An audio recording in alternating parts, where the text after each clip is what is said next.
इस वीडियो में हम 12 से इसमें जो भी क्वेश्चन होगा वो हम देखेंगे, ठीक है। इससे पहले हमने 11 तक क्वेश्चन देखा था, तो यहाँ पे आपको सबसे पहले समझना होगा, ठीक है। तो यहाँ पे ध्यान से देखिए, वीडियो का स्किप मत कीजिए। चैनल पर नहीं तो चैनल को सब्सक्राइब कर लीजिएगा, बेल आइकन प्रेस कर दिया ताकि जब भी मैं वीडियो अपलोड करूँ उसका नोटिफिकेशन सबसे पहले आप तक पहुँच जाए। तो यहाँ पे सबसे पहले 12 का इसमें पहला नंबर में क्या करा कि किसी परमेय संख्या, ठीक है। परमेय संख्या का मतलब वो बटे के रूप में जो रहता है उसको बोलेंगे परमेय संख्या, यानी p/q के रूप में रहेगा, अर्थात उसको भिन्न बोलेंगे। तो और भिन्न में एक अंश होता है, एक हर होता है, ऊपर वाले अंश होते हैं, नीचे वाले हर होते हैं, ठीक है। तो यहाँ पे बोला परमेय संख्या का अंश उसके हर से 4 कम है, ठीक है। तो यहाँ पे आपको लॉजिकली सोचना होगा कि क्या माने, ठीक है। जैसे कि बोल रहा है अंश उसके हर से 4 कम है, तो अंश जितना भी है लेकिन हर से 4 कम है, तो हमको हर मानना होगा। अगर ये x होगा तो हर जो होगा 1 से 4 कम होगा, ठीक है, क्योंकि हर से 4 कम है।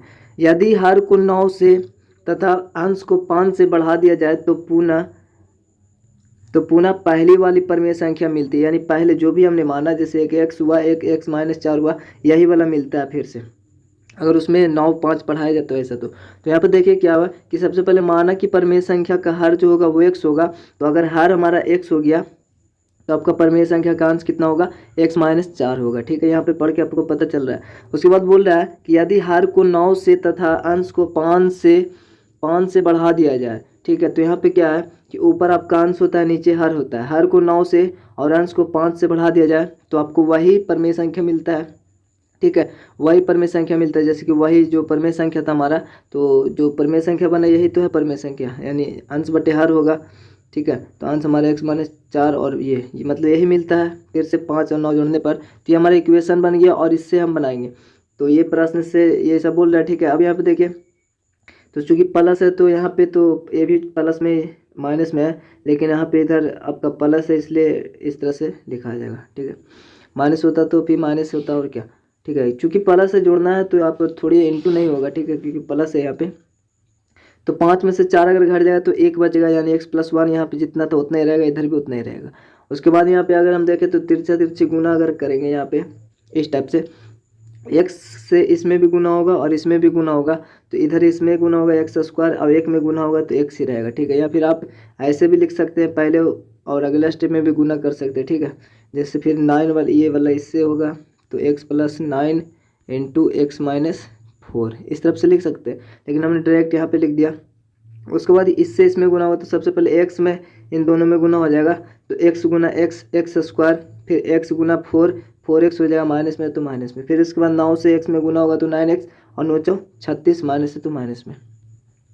अब यहाँ पे x से जो भी एक जाति का होगा उसको हम एक साथ कर लेंगे। ये दोनों तो कट जाएगा, क्योंकि इधर प्लस में इधर आएगा तो माइनस में, अर्थात ये घट जाएगा तो दोनों खत्म हो जाएगा, ठीक है। यहाँ पे बचा x, और इधर आप देखें तो यहाँ पे 9x में से अगर 4x घटेगा तो 5x बचेगा, ठीक है। यही 5x इधर तो प्लस में बचेगा, इधर आएगा तो देखिए माइनस में 5x लिखा हुआ, इधर आपका माइनस में 36 बचा हुआ, ठीक है। अब यहाँ पे x में से अगर 5x घटा देंगे तो माइनस में 4x बचेगा, क्योंकि -5x जो है वो ज़्यादा है, तो यहाँ पे -4x हो गया, -36 ये रहा, माइनस माइनस कट जाएगा, ठीक है। तो हो गया यहाँ पे 4 नमा 36 हो जाएगा, क्योंकि इधर ये गुना में इधर आएगा तो भागा में, ठीक है। तो -36 है, -4 इधर भागा में आएगा, माइनस माइनस भी कट जाएगा, 4 नमा 36, यानी x बराबर 9 आपका आंसर हो गया, ठीक है।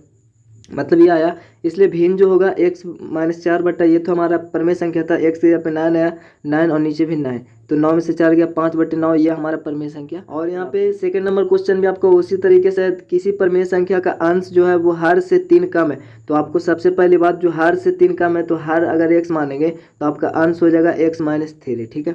ये हो जाएगा, यदि अंश में तो अंश ऊपर होता है ना, अंश ऊपर होता है यानी x-3 और नीचे इस तरह से परमेय संख्या होगा, ठीक है। तो अंश में अगर 4 तथा अंश में 4 जोड़ेगा और तथा हर में 12 जोड़ेगा, ठीक है, 12 जोड़ेगा तो आपका 1/2 प्राप्त होता है। तो इस तरह से इक्वेशन बन गया, तो आप बना लीजिएगा, ठीक है। कैसे, यहाँ पे 4 में से 3 घटाएंगे तो x बचेगा, यानी x+1 बचेगा, ठीक है, ऊपर, और नीचे आपका x+12 है, x+12 है, और बराबर में 1/2 है। इधर तिरछे गुना करेंगे तो इधर तो आपका x+12 ही रहेगा, ठीक है।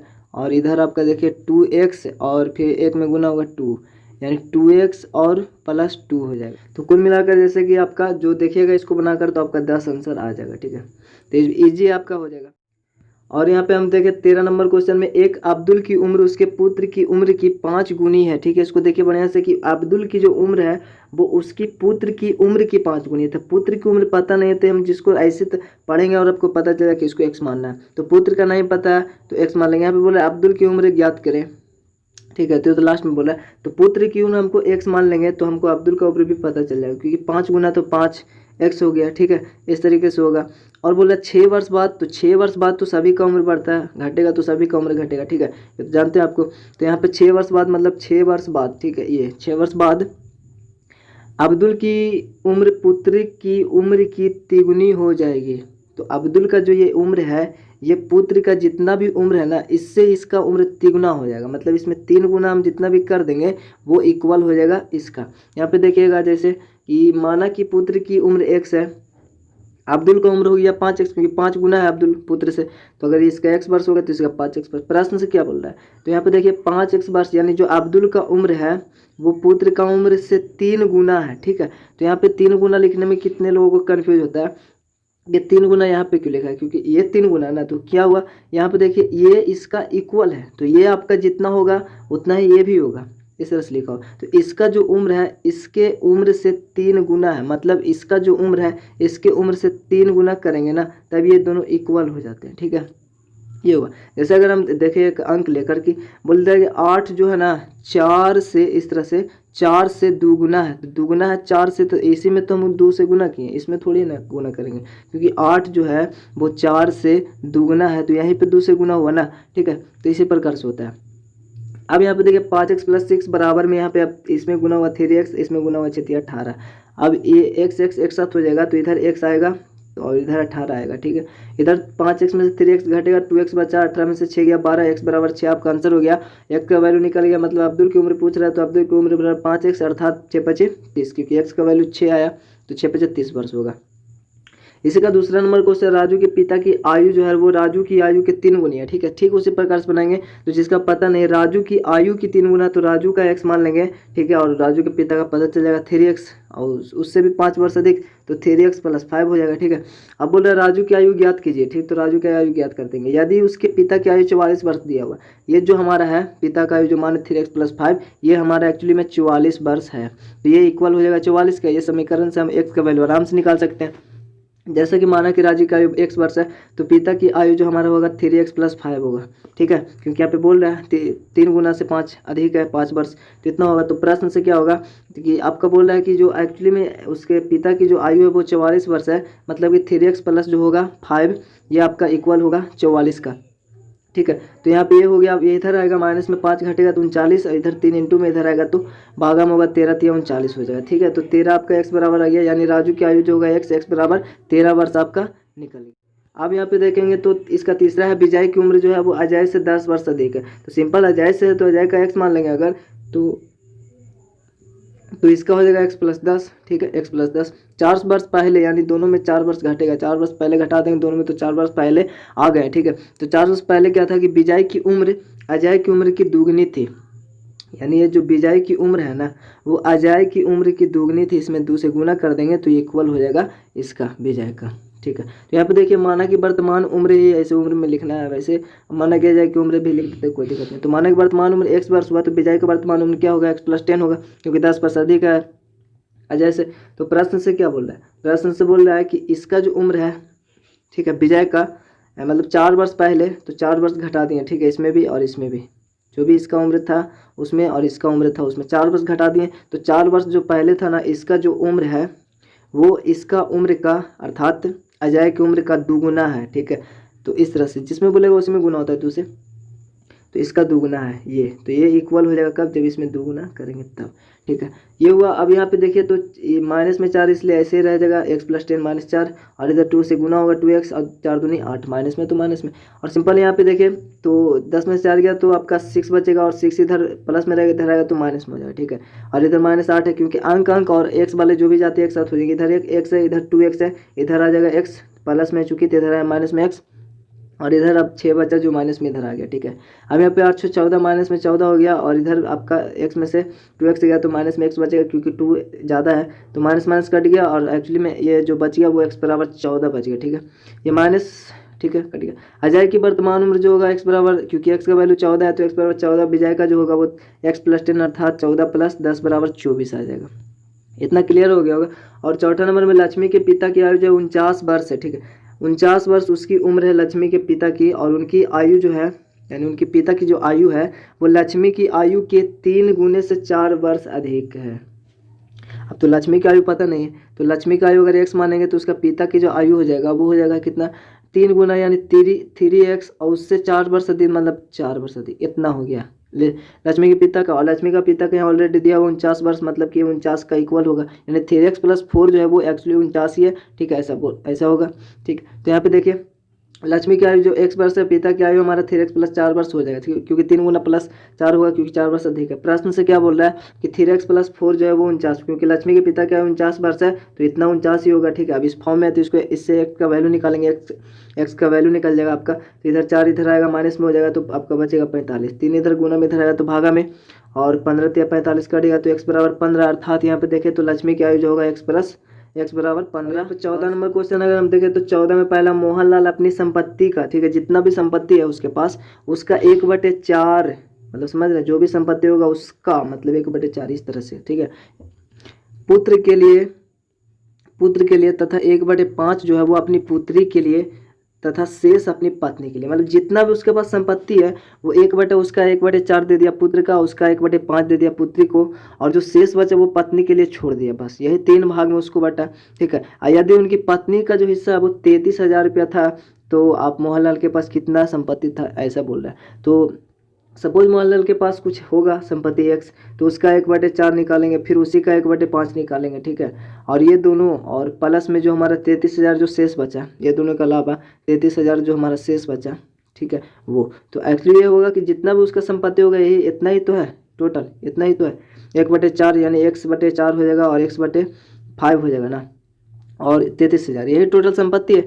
मतलब टोटल अगर मान लेंगे तो वो इक्वल होगा इतना प्लस इतना का 3 होगा। जैसे देखिए यहाँ पे माना कि मोहनलाल के पास कुल का संपत्ति जो है 100 रुपया है, ठीक है, तो 100 रुपया का अगर 1/4 जो है वो दे दिया किसका, पुत्र का, तो पुत्र का राशि जो हो जाएगा x/4 रुपये हो गया, और पुत्री का 1/5 तो x का 1/5 तो x/5 रुपये इसका हो गया।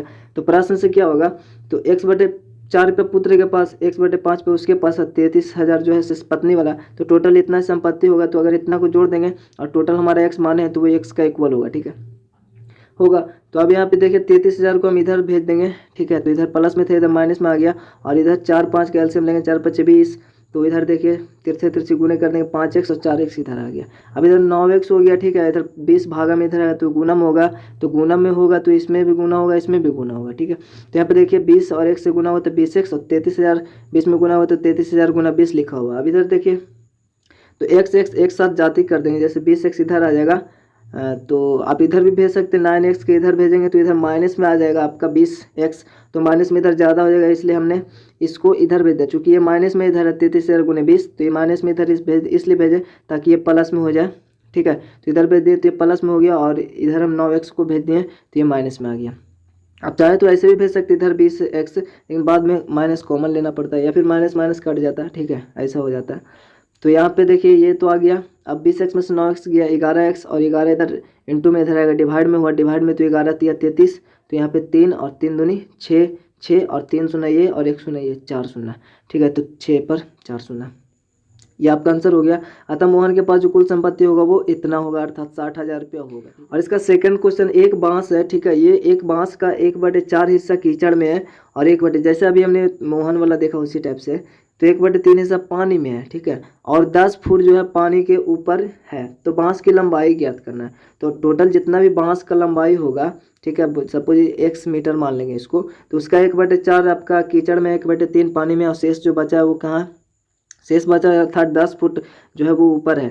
तो ये यही तीनों है टोटल एक्चुअली लंबाई, इतना और इतना और 10, तो वो टोटल का बराबर होगा, समझ रहे। तो अगर इसको x मीटर मान लेंगे, तो जैसे देखिए यहाँ पे माना कि बांस की कुल लंबाई x मीटर है, ठीक है, x मीटर में आपका कीचड़ में 1/4 अर्थात x का 1/4, और पानी में जो है भाग वो x का 1/3 अर्थात x/3 इतना है, और जो 10 फुट है वो बाहर है, बस इतना ही तो भाग है।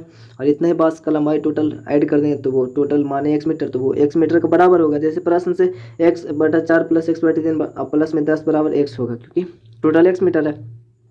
अब यहाँ पे देखें तो 10 प्लस में इधर आएगा तो माइनस में, और 4 3 कैल्शियम 12, 13 से 13 गुना, जैसे भिन्न का जोड़ होता है तो 3x प्लस 4x, 4 3 7x तो हो गई। तो इधर देखिए 7x हुआ, और 12 इधर भागा में इधर n2 में, 12 इसमें भी गुना होगा इसमें भी गुना होगा, तो 12x माइनस 120, 12 दहों का 120 होता है, तो माइनस में ये हो गया। ठीक है, अब यहाँ पे 7x है तो इधर आप पहले हम इसको भेज देंगे 7x को, और 120 को उधर भेज देंगे ताकि ये प्लस हो जाए। प्लस हो गया, 12x में से 7x घटा देंगे तो 5x बचा, 5x 5 इधर इंटू में इधर आएगा डिवाइड में, तो आपका 120 में अगर 5 से भागा दीजिएगा तो x बराबर 24 मीटर आपका आंसर हो जाएगा। ठीक है, अर्थात जो क्या पूछ रहा है बांस की लंबाई, तो आता बांस की लंबाई 24 मीटर होगा। और 15 नंबर क्वेश्चन में बोल रहा है कि एक आयताकार खेत की लंबाई और चौड़ाई, मतलब लंबाई जो है वो चौड़ाई के दुगने से 6 मीटर अधिक है। जितना भी चौड़ाई होगा x होगा, तो जो लंबाई होगा वो दुगने यानी 2x से 6 मीटर अधिक होगा। ठीक है, यदि इसका परिमाप अर्थात परिमाप जो भी चारों बाउंड्री होता है आयताकार वो हुआ परिमाप, तो 132 मीटर ये दिया हुआ है, और ये लंबाई चौड़ाई हमारा आ गया, तो 2 × 12 प्लस b भी होता है, तो ये फार्मूला लगाकर ये इक्वल है, तो ये एक इक्वेशन बनेगा, उससे x का वैल्यू निकाल लेंगे। ठीक है, तो हमारा लंबाई चौड़ाई निकल जाएगा। जैसे कि माना कि खेत की चौड़ाई अगर x मीटर है तो खेत की लंबाई 2x प्लस 6 होगा, क्योंकि दोगुना से 6 अधिक है, और आयताकार खेत का जो परिमाप है 132 मीटर। परिमाप का क्षेत्रफल होता है 2 × 12 प्लस b, और आपका 2 × लंबाई 2x है, और x प्लस 6 आपका क्या है, यहाँ पे 2x प्लस 6 आपका लंबाई है, और b है जो चौड़ाई आपका प्लस में x होगा। ठीक है, अब टोटल इक्वल है किसका, 132 का। यहाँ पे देखें तो 2x और x 3x और प्लस 6 और 132, यहाँ पे 2 इधर इंटू में है, इधर आए तो डिवाइड में हो गया, और इधर 2 से डिवाइड करेंगे 132 में तो 66 बचा। ठीक है, 6 इधर आया माइनस में तो 6 घटा तो 60 बचा, 3 इधर इंटू में इधर आया डिवाइड में, तो 20 या 60 यानी x बराबर 20 निकल गया। तो जैसे कि लंबाई क्या होगा, तो लंबाई 2x प्लस 6 अर्थात x जगह पे 20 रखें तो 2 40 46 मीटर, और चौड़ाई x बराबर 20 मीटर होगा, क्योंकि x का वैल्यू भी 20 है। और इसका दूसरा क्वेश्चन, किसी त्रिभुज की दो बराबर भुजाएं इसकी तीसरी भुजा के तिगुने से 4 मीटर कम है। जैसे कि अगर तीनों को तो त्रिभुज का भुजा ही होता है, ठीक है, और इसमें दो अगर बराबर भुजा है तो अगर ये x होगा तीसरा भुजा, तो इससे अगर बोल रहा है कि तीसरा भुजा जो तीसरे भुजा के तिगुने यानी इससे 3 गुने से 4 कम, तो दोनों बराबर भुजाएं, तो ये भी जितना है उतना ही ये भी होगा, 3x - 4 ये भी होगा। ठीक है, तो दोनों इक्वल है तो दोनों तो वही होगा, जो भी तीसरा होगा उससे 3 गुना से 4 कम, तो ये भी 3 गुना से 4 कम होगा। तो यहाँ पे देखिए माना कि तीसरी भुजा अगर x मीटर है तो दूसरी बराबर भुजाएं होगा 3x - 4, क्योंकि 3 गुना से 4 कम है तो ये होगा। तो इसीलिए त्रिभुज का जो परिमाप होता है तीनों भुजाओं का योगफल, या फिर 3 गुना भुजा भी कर सकते हैं, लेकिन भुजा सेम होगा तब। ठीक है, वैसे भुजा अलग अलग है तो आपका तीनों भुजाओं का योगफल ही होगा। और प्रश्न से यहाँ पे देखें तो तीनों भुजा यानी 3x - 1 और एक और 3x - 1, क्योंकि दोनों इक्वल वाला ये और एक तीसरा था तो x हुआ ये, दोनों का आपका दिया हुआ परिमाप, तो ये 55 मीटर हुआ, तो 55 मीटर दिया हुआ। अब तीनों को ऐड कर देंगे, 3x + 3x और इधर x 7x हो जाएगा, और 4 4 8 हो गया माइनस में, क्योंकि दोनों माइनस में है, और इधर माइनस में 8 इधर आएगा तो प्लस में हो गया, तो 55 8 63 हो गया, 7 इधर इंटू में इधर है डिवाइड में, तो 7 7 नंबर 63 होता है, तो x बराबर 9 हो गया। ठीक है, और तीसरी भुजा आपका x बराबर 9 मीटर, और दूसरी भुजा जो होगा 3x - 4 अर्थात 9 × 27, क्योंकि x का मान 9 है तो 9 × 27 में से 4 अगर घटा देंगे तो 23 मीटर बच जाता है। ठीक है, अर्थात आपका ये 23 हुआ तो एक और भी 23 होगा और एक 9 होगा। ठीक है, 9 23 23 ये आपका आंसर हो जाएगा। और ये एक लास्ट क्वेश्चन है, तो यहाँ पे देखिए एक थैले में जितने 1 रुपये वाले सिक्के हैं ना उतने ही 50 पैसे वाले सिक्के हैं। तो सिक्का क्या है, अगर 5 सिक्का होगा 1 रुपये वाले तो 5 रुपये उसका वैल्यू है। ठीक है, और 8 वाले अगर 10 सिक्का होगा तो उसका 5 रुपये वैल्यू है। ठीक है, तो 50 पैसा वाला है, अगर इसको हम 100 से भागा कर देंगे तो ये भी रुपये में एक्सचेंज हो जाएगा। ठीक है, तो दोनों को सबसे पहले रुपये में रहना चाहिए, क्योंकि 100 से भाग कर दें तब रुपये में हो गया। अब यहाँ पे देखिए अगर 10 सिक्का है तो 10 से गुना होगा, तो 10 दहों को 100, 10 × 5 = 50, 5 रुपये आया ना। ठीक है, तो यहाँ पे जैसे 1 रुपये वाला सिक्कों की संख्या x है, तो यहाँ पे देखिए 50 पैसे वाले सिक्कों की संख्या भी x होगा। इसका यहाँ पे वैल्यू निकालने हैं, तो 1 रुपये वाला है तो 1 गुना, अब सिक्का x हुआ है तो 1 गुना x रुपये इसका वैल्यू होगा, तो टोटल इसका वैल्यू होगा x रुपये। ठीक है, ये x रुपये हुआ। और यहाँ पे 50 पैसे वाले सिक्कों x है तो आपका 50 कितना रुपया होगा, तो 50/100 गुना x, क्योंकि x से उतना में गुना होगा। अब 100 से यहाँ पे 50 में भागा, क्योंकि 50 पैसा 100 से भागा देंगे तो ये रुपये में बदलेगा, ठीक है। और इतना रुपया जितना सिक्का की संख्या होगा उससे गुना करेंगे उतना रुपया होगा, ठीक है। तो यहाँ पे देखिए, तो ये तो कट जाएगा 50 दूनी 100 यानी 1/2 गुना x यानी 2x, x/2,